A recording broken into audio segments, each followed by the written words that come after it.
Everyone, and welcome back to the channel. In today's video, I'll show you how to save your Canva design as a PDF using the latest 2026 method.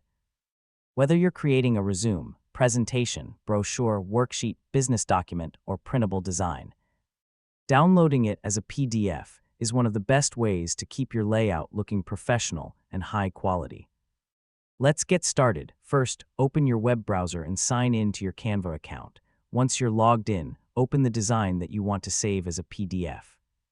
Before downloading, take a moment to review your design. Make sure all the text, images, and elements are in the correct position and that there are no spelling mistakes or missing pages.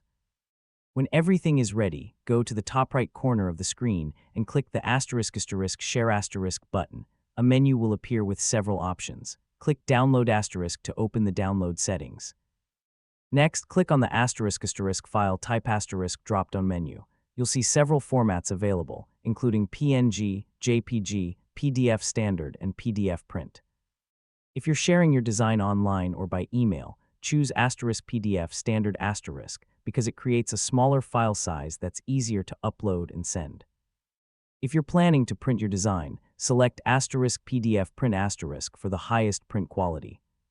If your design contains multiple pages, you can choose to download all pages or select only the specific pages you need. Once you've finished selecting your settings, click the ** Download * button. Canva will process your design, convert it into a PDF file, and automatically save it to your computer.